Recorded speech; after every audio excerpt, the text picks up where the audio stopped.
के already upload कर चुके हैं, तो अगर आपने नहीं देखा है तो उसे भी देख सकते हो आप। वो काफ़ी इंपॉर्टेंट नोट्स है और ऐसा नोट्स आपको कहीं मिलेगा नहीं। और सबसे बड़ी बात, क्लास 11 में जब आप फर्स्ट टाइम इकोनॉमिक्स पढ़ते हो तो आपको कुछ सिंपल और बेसिक पॉइंट्स जानना बहुत ज़रूरी है, तो वो सब कुछ हम कवर करने की कोशिश करते हैं। साथ में एग्जाम पॉइंट ऑफ व्यू से काफ़ी इंपॉर्टेंट है नोट्स।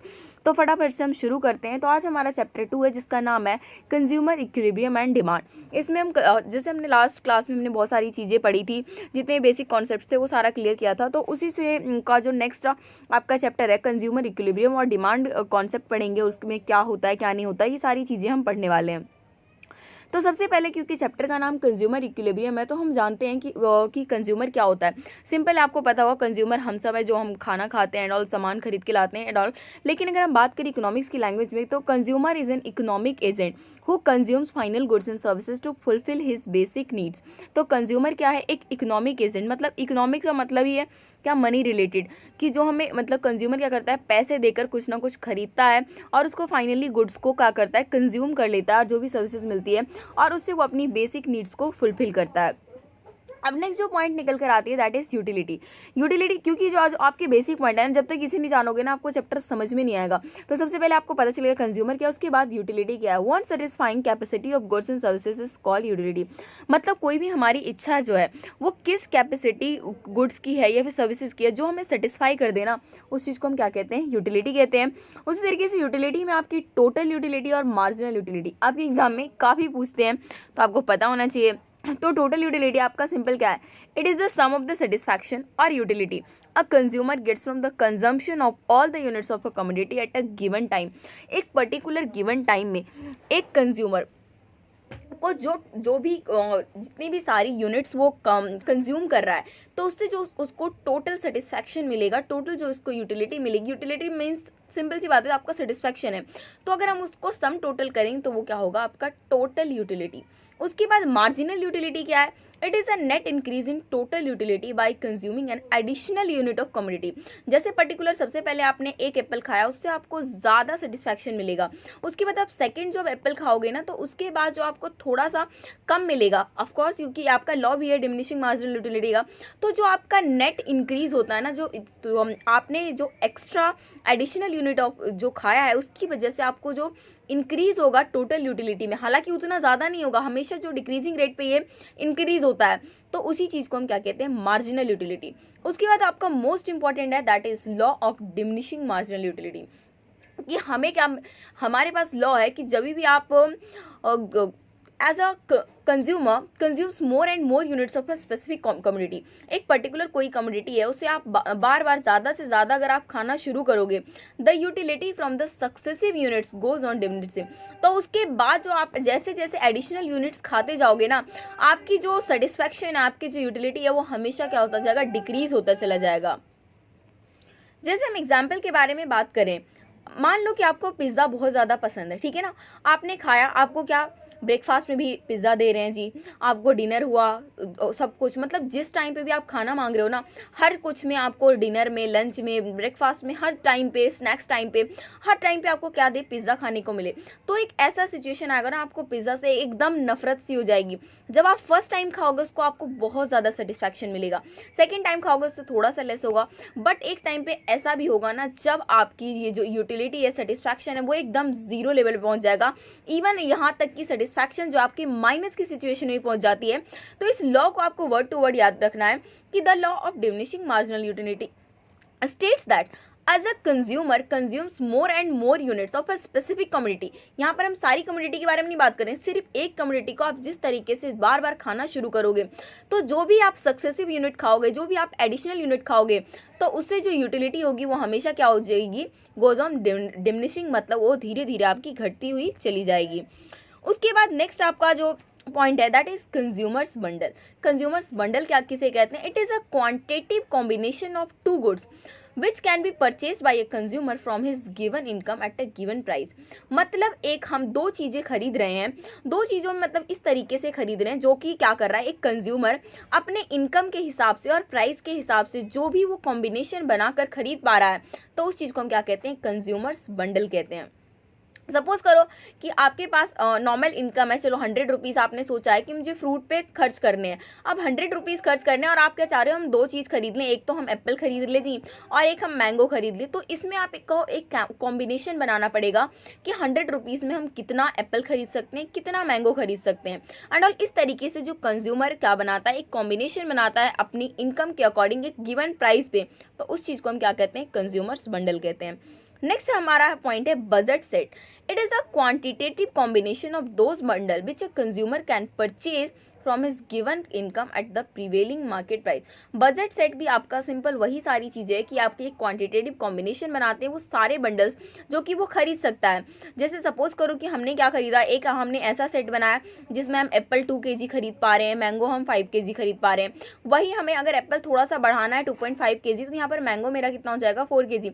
तो ये सारे के सारे जो क्वांटिटेटिव कॉम्बिनेशन बनेंगे जिसमें कि कंज्यूमर खरीद सकता है गिवन इनकम पे, तो उसे हम क्या कहते हैं, बजट सेट। उसी तरीके से बजट सेट से ही निकल कर आता है लाइन। जब आपने उसे ग्राफ पे शो कर दिया तो वो क्या हो जाता है, बजट लाइन हो जाता है। It is a line showing different combination of two goods which consumer can buy spending his whole income at given price of the goods. जो भी गुड्स गिवन है तो जितना भी अपना वो करेगा तो उसको जो आप एक ग्राफ में सेट कर देते हो तो उस चीज़ को हम क्या कह देते हैं, बजट लाइन। और यहाँ पर आप देख सकते हो कि बजट लाइन जैसे यहाँ पर एक गुड्स एक्स है, गुड्स वाई है, जब ये पर्टिकुलर खरीद रहे हैं तो ग्राफ इनका कुछ इस तरीके से बनेगा कि मतलब अगर एक चीज़ को ये घटाते हैं तो दूसरी चीज़ क्या होगी, बढ़ेगी। और उस तरीके से जैसे इन्होंने अब किसी भी पॉइंट्स को लेकर देखो कि जैसे मान लो हमारा ये पॉइंट है तो यहाँ पर ये इतना इतना खरीद पा रहे हैं, लेकिन जैसे ही हम यहाँ पर जाते हैं ना तो हमारा क्या होता है, हमने गुड्स एक्स को तो ज़्यादा खरीद लिया बट गुड्स वाई अपने आप ही कम हो जाता है। तो ये बजट लाइन का सेट होता है। बट बजट लाइन में क्या हो सकता है, चेंज भी हो सकते हैं। There can be parallel shift leftward और rightward due to change in the income of the consumer और the change in the price of good. अगर किसी कंज्यूमर है उनकी इनकम क्या होती है, एकदम से बढ़ जाती है, तो बढ़ने की सिचुएशन में क्या है कि अब वो जो गुड्स एक्स है वो भी ज़्यादा खरीद सकते हैं, साथ में गुड्स वाई भी ज़्यादा खरीद सकते हैं। या फिर सिचुएशन ये होगी प्राइस कम हो गया, प्राइस कम हो गया में भी दोनों की क्वांटिटी हम ज़्यादा खरीद सकते हैं। बट वही जस्ट इसका रिवर्स हो गया कि इनकम डाउन हो गई या फिर प्राइस हाई हो गया, तो अपने आप ही उसकी क्वांटिटी जो खरीदने की हो जाएगी वो अपने आप ही कम हो जाएगी और इस तरीके से जो बजट लाइन है वो शिफ्ट हो जाएगा। अब नेक्स्ट हम चलते हैं इंडिफरेंस कर्व। ये सारे के सारे लगभग ना आपको एक जैसे लगेंगे बट थोड़ा सा मान लो डिफरेंस है, या तो देखा जाए तो लगभग ऐसा ही है कि कंज्यूमर को लेकर हम सारी चीज़ें करेंगे, बजट सेट करा, बजट लाइन करेंगे, उसके बाद इंडिफरेंस कर्व, उसके बाद हम चलेंगे डिमांड कर्व में। तो इंडिफरेंस कर्व क्या होता है, it is a curve showing different combination of two goods. आप देख रहे हो कि हमेशा वही आ रहा है कि दो गुड्स का कॉम्बिनेशन जो शो करता है एक कर्व, और ईच कॉम्बिनेशन क्या करता है, सेम लेवल ऑफ सेटिस्फैक्शन जब कंज्यूमर को देता है, तो उस चीज़ को हम क्या कहते हैं, इंडिफरेंस कर्व। कि वहाँ पर जो मतलब कि किसी भी तरीके का कॉम्बिनेशन बनाए लेकिन उसको सेटिस्फैक्शन कैसा मिलेगा, सेम लेवल का मिलेगा। तो यहाँ पर भी इन्होंने एग्जाम्पल दे दिया दो फ्रूट का, एप्पल और बनाना का। तो यहाँ पर देखिए जिस तरीके से इसकी कैरेक्टरिस्टिक्स आपके एग्जाम में काफ़ी पूछते हैं इंडिफरेंस कर्व का, तो यहाँ पर आप ध्यान से देख सकते हो इंडिफरेंस कर्व है कि जैसे यहाँ पर हमने एप्पल की क्वांटिटी को 14 रखा, तब हम बनाना कितना खरीद पा रहे थे, 20। जैसे हमने एप्पल को घटाया 10 किया, अब हम इसमें 26 खरीद पा रहे हैं। इसे 9 किया तो उसके बाद 41 खरीद पा रहे हैं। मतलब एक चीज़ के घटने से दूसरी चीज़ की हमारी जो क्वांटिटी है वो इंक्रीज हो रही है। तो कैरेक्टरिस्टिक्स ऑफ इंडिफरेंस कर्व के बारे में अगर बात करें तो इंडिफरेंस कर्व क्या होता है, आपका नेगेटिवली स्लोप। तो हमारा जो इंडिफरेंस कर्व है दैट इज नेगेटिवली स्लोप्ड होते हैं because to increase the quantity of one good. Negatively sloped होता भी इसलिए क्योंकि अगर आप एक किसी भी गुड्स की क्वांटिटी इंक्रीज करना चाहते हो तो दूसरे को आपको क्या करना पड़ेगा, सेक्रीफाइस करना पड़ेगा और आपको सेम सेटिस्फैक्शन लेवल लाना पड़ेगा। उसके बाद हम बात करते हैं indifference curve are convex to the point of margin. तो मार्जिनल रेट ऑफ सब्स्टिट्यूशन जो होता है वो भी आपका क्या होता है, कंटिन्यूसली डिक्रीज होता है। इस डिक्रीज होने की वजह से भी आपका क्या होता है कि law of diminishing marginal utility की वजह से ये क्या होता है, डिक्रीज। और इसी वजह से आपका जो इंडिफरेंस कर्व होता है हमेशा क्या होता है, ऑरिजिन के कॉन्वेक्स में बना होता है। अब नेक्स्ट इसकी कैरेक्टरिस्टिक्स हैं। इंडिफरेंस कर्व नेवर टच और intersect each other. Indifference curve कभी भी एक दूसरे को टच या फिर इंटरसेक्ट नहीं कर सकते क्योंकि ईच इंडिफरेंस कर्व, क्योंकि सारा जो भी इंडिफरेंस कर्व होता है हर कोई क्या सेम लेवल ऑफ सेटिस्फैक्शन दिखा रहा है। अगर कहीं पे इंटरसेक्शन पॉइंट्स हो गया तो इसका मतलब क्या हो जाएगा कि सेम सेटिस्फैक्शन हो रहा है दोनों चीज़ों से, जो कि ऐसा पॉसिबल नहीं है। तो आपका जो इंडिफरेंस कर्व है तो यहाँ पर देखिए अलग अलग कॉम्बिनेशन दिखाता है, तो यहाँ पर एक आपको अलग सेटिस्फैक्शन होगा। अगर सपोज करो कि ये दोनों ऐसा एक ही पॉइंट पे सेटिस्फाई हो जाए सेम प्राइस पे, तो ऐसा तो पॉसिबल है ही नहीं। तो इस वजह से हम इसकी कैरेक्टरिस्टिक्स एक ये भी है कि वो कभी भी टच नहीं कर सकते और इंटरसेक्ट भी नहीं कर सकते। नेक्स्ट हमारा जो कैरेक्टरिस्टिक्स है that is higher indifference curve represent the higher level of satisfaction, कि आपका इंडिफरेंस कर्व जितना हायर होगा उसी को अकॉर्डिंग हम क्या कहेंगे, उसका उतना ही ज़्यादा लेवल ऑफ सेटिस्फैक्शन होगा। ड्यू टू मोनोटोनिक प्रेफरेंस, अब मोनोटोनिक प्रेफरेंस ये प्रेफरेंस होता है कि हमेशा एक नॉर्मल कंज्यूमर जो होता है ना, हमेशा उसको सेट ऑफ कॉम्बिनेशन को खरीदता है जिसमें जो किसी एक पर्टिकुलर क्वांटिटी से उसे ज़्यादा सेटिस्फैक्शन मिले और उसकी क्वांटिटी भी ज़्यादा होना चाहिए, क्योंकि हमेशा जो कंज्यूमर है वो मोर की तरफ अट्रैक्ट होता है। तो higher indifference curve shows bundle having more of one commodity and not less of other goods in comparison of lower indifference curve. तो हमेशा वो एक ऐसे कॉम्बिनेशन को खरीदता है जहां पर क्या हो कि एक कमोडिटी आपका ज़्यादा और दूसरा भी ज़्यादा कम ना हो, तो एक ऐसी सिचुएशन को दिखाता है। अब नेक्स्ट हम चलते हैं कि कंज्यूमर इक्विलिब्रियम की सिचुएशन पे कब आता है। तो consumer equilibrium it is a situation where a consumer is spending his income in such a way that is getting maximum satisfaction is no tendency to change. Consumer equilibrium की situation में तब होता है जब एक कंज्यूमर अपनी total जो income है वो इस तरीके से खर्च करता है कि उसको मैक्सिमम लेवल ऑफ सेटिस्फैक्शन मिले, और बल्कि एक ऐसा लेवल जिसमें वो चाह भी नहीं रहा कि अब मैं चेंज भी ना करूँ। तो जब ऐसी सिचुएशन हो जाती है जब कंज्यूमर अपनी इक्विलिब्रियम पोजीशन पे होता है कि भैया यहाँ पर मुझे मैक्सिमम सेटिस्फैक्शन मिल रहा है, मुझे यहाँ से बिल्कुल भी चेंज नहीं होना। अब बात करते हैं लॉ ऑफ डिमांड। तो लॉ डिमांड आपका सिंपली क्या है, डिमांड एक ऐसी क्वांटिटी है जो कि भी कोई भी कस्टमर कोई भी कंज्यूमर खरीदने को तैयार होता है एक पर्टिकुलर प्राइस पे, क्योंकि यहाँ पर परचेजिंग पावर बहुत ज़्यादा मायने रखती है। डिमांड के लिए सबसे पहले तो हमारे मन में डिज़ायर आती है, डिज़ायर के साथ साथ हमारे पास एबिलिटी भी होना चाहिए कि उस प्राइस पे हम खरीदने लायक हैं भी या नहीं है, तो उस चीज़ को लेकर आपका पूरा डिमांड है। और अगर हम बात करते हैं लॉ ऑफ डिमांड की, if remaining things are constant, क्योंकि जब आप डिटरमिनेंट्स आप पढ़े हुए ना आप डिमांड के, तो डिमांड को बहुत सारी चीज़ें इफेक्ट करती हैं। अगर प्राइस इंक्रीज हो गया तो डिमांड अपने आप कम हो जाती है, प्राइस डिक्रीज हो गया तो डिमांड अपने आप बढ़ जाती है। वही इनकम के अकॉर्डिंग भी हो जाता है, इनकम बढ़ गया डिमांड बढ़ गई, किसी का टेस्ट हो गया, प्रेफरेंस हो गया, हैबिचुअल चीज़ें हो गई, तो भैया प्राइस कुछ भी रहे खरीदना तो पड़ता ही है उस सिचुएशन में।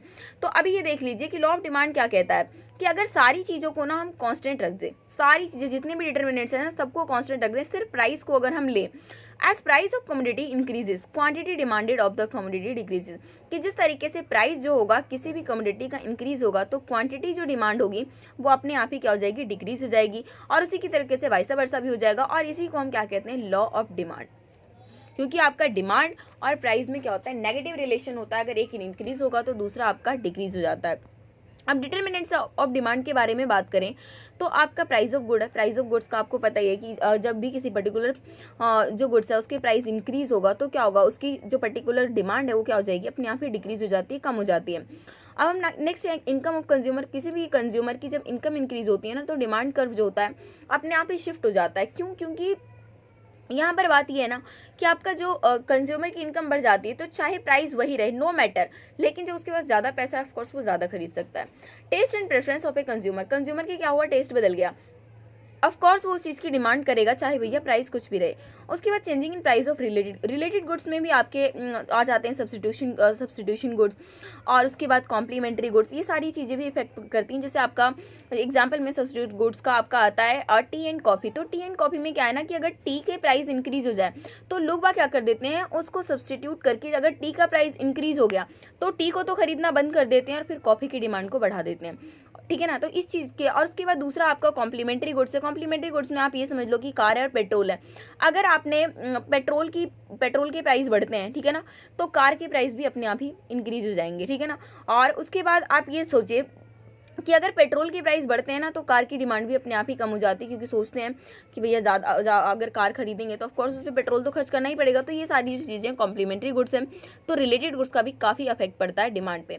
उसके बाद बात करते हैं डिमांड कर्व की। तो डिमांड कर्व क्या है, एक ग्राफिकल रिप्रेजेंटेशन है जिसमें हम डिमांड के शेड्यूल को पूरा दिखाते हैं, जो कि क्या दिखाता है कि जो आपकी क्वांटिटी डिमांड है वेरियस प्राइसेस पे क्या हो रहा है। और इसमें आपको पता है इन्वर्स रिलेशन मतलब नेगेटिव रिलेशन होता है अगर हम बात करें प्राइस और कमोडिटी के, जो क्वांटिटी है वो कितना खरीदते हैं। तो यहाँ पर आपका ये डिमांड कर्व है, तो यहाँ पर आप देख सकते हो कि डायरेक्टली नेगेटिव रिलेशन दिखा रहा है कि यहाँ पर देखिए प्राइस ऑफ ए गुड्स है, यहाँ पर क्वांटिटी ऑफ ए गुड्स है। तो जब इन्होंने क्या करा, जब इनकी इतनी प्राइस थी, मान लो ये थोड़ी हाई पे ही चल रही है, तो अब इसने क्या इतना खरीद पा रहे थे, लेकिन सिचुएशन क्या हुई कि प्राइस इसकी डिक्रीज हो गई तो अब इसकी क्वांटिटी क्या हो गई, इंक्रीज हो गई। तो यही इसका नेगेटिव रिलेशन है जिस चीज़ को आपको दिखाना है। इकोनॉमिक्स में आपका ग्राफ जो है बहुत ज़्यादा रोल प्ले करता है। कोई भी क्वेश्चन आता है ना आप थ्योरी तो लिखोगे, साथ में एक न्यूमेरिकल मतलब ये साथ में आप ग्राफ भी बना दोगे ना, तो आपको काफ़ी अच्छा इफेक्ट पड़ता है एग्जामिनर के ऊपर। तो हम बात करते हैं कि जो आपका नॉर्मल ग्राफ है, तो ग्राफ में क्या होता है ना, एक्सपेंशन भी होता है, कॉन्ट्रैक्शन भी होता है, साथ में राइटवर्ड और लेफ्टवर्ड भी शिफ्ट होता है। तो इन दोनों में क्वेश्चन आपके जो क्वेश्चन है डेफिनेटली आएगा आपके एग्जाम में। तो बात करते हैं change in quantity demand. When quantity of demand changes due to the change in own price, मतलब जब किसी भी गुड्स की क्वांटिटी मतलब कि डिमांड में चेंजेस क्यों आ रहा है, क्योंकि खुद के प्राइस की वजह से, मतलब और अदर फैक्टर को छोड़ दो, सिर्फ प्राइस को लो ना, तो वहां पर जो सिचुएशन आती है ना, तो आपकी क्या होती है, चेंज हो जाती है क्वांटिटी डिमांड में। और उसी में अगर आपकी डिमांड इंक्रीज हो जाती है तो उसको हम एक्सपेंशन कहते हैं, जबकि अगर डिक्रीज हो जाए तो उसको हम कॉन्ट्रैक्शन कहते हैं। तो यहाँ पर एक्सपेंशन और कॉन्ट्रैक्शन दोनों के ही कर्व आपको शो किए हुए हैं। जैसा कि आप देख सकते हो कि जो आपका नॉर्मल P0 आप नॉर्मल सिचुएशन दिखाते हैं, उसके बाद P1 में हमारा दिखाएंगे कि आपका कि एक्सपेंशन हुआ कि कॉन्ट्रैक्शन हुआ। तो यहाँ पर देखिए प्राइस आपका यहाँ पे चल रहा था, तो इनकी क्वांटिटी डिमांडेड इतनी थी, लेकिन जैसे ही प्राइस डिक्रीज होता है तो इनकी क्या हुई, क्वांटिटी क्या हुई, बढ़ गई। तो इस तरीके से जो आपका ग्राफ था, पहले डिमांड कर्व यहाँ पर था, लेकिन अब कहाँ पर चला गया, यहाँ पर, तो इसमें क्या हुआ, एक्सपेंशन हुआ। इसी के जस्ट अपोजिट यहाँ पर क्या हुआ, कॉन्ट्रैक्शन हुआ है।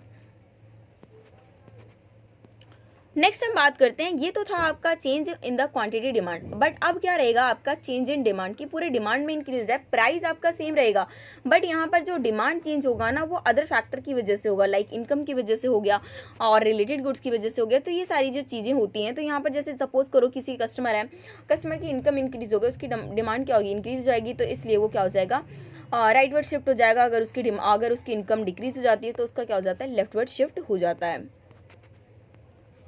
अब नेक्स्ट आता है price elasticity of demand. Price elasticity of demand is a measurement of change in the quantity demand in response to a change in the price of commodity. अब देखिए कई बार ऐसा होता है ना कि जिस रेट से हमारे जो प्राइस है घटते हैं, उस हिसाब से डिमांड नहीं, मतलब कि प्राइस अगर डिक्रीज हुआ तो उस हिसाब से आपका डिमांड उतना ज़्यादा इंक्रीज नहीं होता, या फिर मतलब कि जो भी है, अगर सपोज करो आपने सॉल्ट खा रहे हो, ठीक है ना, नमक खा रहे हो, अगर इसका नमक की प्राइस बढ़ भी गए ना, तो क्या आप उसे कम खाना कर दोगे, क्या नहीं कर सकते ना, क्यों, क्योंकि आपका नेसेसरी गुड्स है। उसके अलावा और भी जैसे शुगर वगैरह है, चीनी है ना, है थोड़ा चलो महंगा हो गया, तो हम ये सोचेंगे चलो थोड़ी फीकी चाय पी लेते हैं कम, बट जिस हिसाब से प्राइस इंक्रीज होता है उस हिसाब से हम डिमांड को डिक्रीज नहीं करते हैं। तो उसी चीज़ को हम क्या कहते हैं, प्राइस इलास्टिसिटी। प्राइस इलास्टिसिटी क्या कहता है कि आपका एक ये इस तरीके से वो मेजरमेंट करता है कि प्राइस में चेंज होने की वजह से क्वांटिटी डिमांड में कितना चेंज आया, उसी चीज़ को हम क्या कहते हैं, प्राइस इलास्टिसिटी। इसका फॉर्मूला भी है percentage change in quantity demand upon में परसेंटेज चेंज इन प्राइस। इन दोनों को आप फॉर्मूले में रखोगे तो आपका प्राइस इलास्टिसिटी निकल कर आ जाएगा। अब जो आपके इनके कुछ फैक्टर्स भी हैं जो कि बहुत ज़्यादा इफेक्ट करते हैं इलास्टिसिटी को, लाइक आपका नेचर ऑफ कमोडिटी बहुत ज़्यादा इफेक्ट करता है। जैसे आपकी नेसेसिटीज़ हैं, लाइक आ गया सॉल्ट हो गया, केरोसिन ऑयल हो गया, ये सारे को क्या होता है, इन इलास्टिक डिमांड होता है। इन इलास्टिक मतलब है कि आप कितना भी प्राइस बढ़ा लो, डिमांड पे कोई फर्क नहीं पड़ेगा। उसके बाद अगर हम बात करें लग्जरीज गुड्स हैं, आपका कार हो गया, AC हो गया, ठीक है ना, जितने भी लग्जरीज हो गए, तो इसमें आपका प्योर इलास्टिक डिमांड होता है कि जैसे ही इनकी प्राइस इंक्रीज हो जाती है ना, लोग उसे खरीदना बंद कर देते हैं। तो आपके नेचर ऑफ कमोडिटी बहुत ज़्यादा इफेक्ट करता है। सेकंड पॉइंट है availability of substitute. Demand for the goods which have close substitute relatively more elastic, मतलब जिसका क्लोज सब्स्टिट्यूट मार्केट में अवेलेबल है उसका डिमांड क्या होता है, बहुत ज़्यादा इलास्टिक होता है। लाइक वही टी और कॉफ़ी का एग्जांपल अगर हम लेंगे, तो अगर टी का प्राइस मान लो कल को बहुत ज़्यादा इंक्रीज हो जाता है, तो हम क्या करेंगे, कॉफ़ी की तरफ मूवमेंट कर लेंगे, तो इस वजह से टी का क्या होगा, बहुत ज़्यादा इलास्टिक होगा। उसी तरीके अगर कॉफ़ी इंक्रीज होगा, हम टी पे दोबारा वापस आ जाएंगे।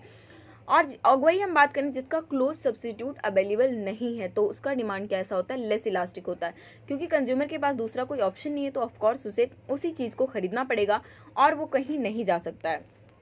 नेक्स्ट हम बात करते हैं जो आपका पॉइंट है factor, that is different uses. Commodity that can be put in different uses, मतलब एक ऐसी कमोडिटी जिसको हम डिफरेंट तरीके से यूज़ कर सकते हैं, उसका क्या होता है, इलास्टिक डिमांड होता है। अगर हम बात करें जैसे इलेक्ट्रिसिटी हो गया, इलेक्ट्रिसिटी के बहुत सारे डिफरेंट यूजेस है। अगर इसके जैसे ही प्राइस इंक्रीज हो जाते हैं ना, तो हम पे थोड़ा सा इफेक्ट पड़ता है कि चलो जी फैन बंद कर देते हैं, AC चलाना बंद कर देते हैं एंड ऑल। तो इलेक्ट्रिसिटी के बहुत सारे यूजेस हैं, तो हम उसमें क्या करते हैं, थोड़ा सा कंट्रोल कर लेते हैं। उसी तरीके से मिल्क आपका दूसरा एग्जाम्पल है कि मिल्क का हम क्या, पनीर खा सकते हैं, आपका कर्ड खा सकते हैं, टी बना सकते हैं। तो अगर मिल्क का प्राइस थोड़ा सा इंक्रीज जाएगा, तो एक कॉमन फैमिली क्या कहेगी कि चलो हम कल से क्या करेंगे, चाय थोड़ा कम कर लेंगे या फिर हम दही खाना रोक देंगे। तो ये सारी चीज़ें जब मतलब एक ऐसी चीज़ जिसके बहुत सारे यूज़ होते हैं तो उसका डिमांड क्या होता है, इलास्टिक होता है और ऑफ कोर्स उस पर बहुत इफेक्ट पड़ता है। नेक्स्ट है आपका डिफरेंट यूजेस। इसका पॉइंट तो हमने ऑलरेडी कवर कर लिया था कि आपका ये ऑलरेडी हमारे 3 पॉइंट्स कवर हो चुके थे। अब यहाँ पर बात करते हैं ना थोड़ा सा आपके जो एग्जाम में नॉर्मल गुड्स और इन्फीरियर गुड्स को लेकर आपके क्वेश्चंस आते रहते हैं, तो इसलिए मैंने यहाँ पे इसको डाल दिया है एक्स्ट्रा में। तो नॉर्मल गुड्स आपके वो गुड्स हैं for the demand for which increases as the, मतलब कि जैसे ही बायर्स की इनकम इंक्रीज होती है ना तो इसकी भी डिमांड बढ़ जाती है, नॉर्मल गुड्स जो हम खरीदते हैं। तो इसलिए इसमें क्या होता है, पॉजिटिव रिलेशनशिप होता है इनकम और डिमांड में, अगर हम बात करें नॉर्मल गुड्स के बारे में। वही इन्फीरियर गुड्स का मतलब होता है घटिया क्वालिटी की गुड्स। ये आपकी वो गुड्स होते हैं जब डिमांड इसकी तब बढ़ती है ना जब जो बायर है, जब कंज्यूमर की इनकम डिक्रीज हो जाती है। कंज्यूमर की इनकम डिक्रीज होना पे उस मतलब वो मजबूर होकर घटिया चीज़ें खरीदना शुरू करता है। तो इनका क्या होता है, डिमांड के साथ नेगेटिव रिलेशनशिप होता है। इनकम जैसे ही इंक्रीज होगी बंदे की, ऑफ कोर्स वो इन्फीरियर गुड्स खत्म करेगा और वो नॉर्मल गुड्स की तरफ शिफ्ट हो जाएगा। तो इसलिए इसका जो नेगेटिव रिलेशनशिप होता है, तो नॉर्मल गुड्स और इन्फीरियर गुड्स को दोनों को आपको अच्छी तरीके से समझना है। अगर आपको डिमांड कर्व पूछेंगे ना, तो नॉर्मल गुड्स में अगर हम बात करें, नॉर्मल गुड्स का ग्राफ बना रहे हैं, हमारा डिमांड कर्व है और हमारी इनकम इंक्रीज हो जाती है, तो हमारा डिमांड कर्व जो होगा राइटवर्ड शिफ्ट होगा। वही अगर इन्फीरियर गुड्स हम खरीद रहे हैं, यहाँ पर हैं और हमारी जो क्या है, हमारी इनकम बढ़ गई, तो हम इन्फीरियर गुड्स अब नहीं खरीदेंगे। इन्फीरियर गुड्स जितना हो सके उतना कम खरीदेंगे और फिर हम क्या होंगे, नॉर्मल गुड्स की तरफ शिफ्ट हो जाएंगे। तो इसी के साथ हमारा ये इंपॉर्टेंट नोट्स का सेशन यहीं पे खत्म होता है। नेक्स्ट डे मिलेंगे हम अपने नेक्स्ट चैप्टर के साथ। तो तब तक वीडियो को लाइक कीजिए और चैनल को सब्सक्राइब नहीं किया है तो फटाफट से चैनल को सब्सक्राइब कर लीजिए। अपने फ्रेंड्स के साथ जो जिनके पास भी इकोनॉमिक्स है उनके साथ भी वीडियो को शेयर करना बिल्कुल मत भूलिए। Thank you.